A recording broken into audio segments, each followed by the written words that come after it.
খবরটি বর্তমান পেপার থেকে নেওয়া হচ্ছে। কাজিরাঙায় জিপ থেকে পড়ে গন্ডারের সামনে বরাত জোরে রক্ষা মা ও মেয়ের। অসমের কাজিরাঙায় আঁতকে ওঠার মতো ঘটনা। জঙ্গলে গন্ডারের সামনে পড়ে গিয়ে অল্পের জন্য প্রাণে রক্ষা পেলেন দুই পর্যটক। মেয়েকে নিয়ে কাজিরাঙা জাতীয় উদ্যান সফরে গিয়েছিলেন মা।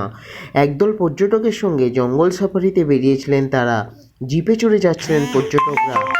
সামনের রাস্তায় বেশ কয়েকটি গন্ডার ঘুরে বেড়াচ্ছিল ওই সময়। ওই প্রাণীগুলিকে দেখে আচমকা জিপটি ডান দিকে বাঁক নেয়। ভারসাম্য রাখতে না পেরে জিপ থেকে পড়ে যায় মেয়েটি। তাকে বাঁচাতে জিপ থেকে ঝাঁপ দেয় তার মা।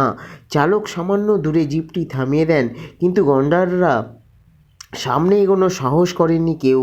সোশ্যাল মিডিয়ায় এই হাড় হিমখরা ঘটনার ভিডিও ছড়িয়ে পড়েছে। সেখানে দেখা গিয়েছে মা ও মেয়ে পড়ে যাওয়ার পর একটি গন্ডার তাদের দিকে এগিয়ে আসছিল। তবে তার আগেই দিশা বদলে প্রাণীটি অন্য একটি জিপের দিকে তেড়ে যায়। সেই সুযোগে মা ও মেয়ে তড়িঘড়ি জিপে উঠে পড়েন। এভাবে বরাত জোরে রক্ষা পায় মা ও মেয়ে। ওই দুজনেই কারোর কোনো চোট আঘাত লাগেনি বলে জানা গিয়েছে। তবে সাক্ষাৎ মৃত্যুর মুখ থেকে ফিরে আসা আতঙ্কগ্রস্ত হয়ে পড়েছিলেন তারা।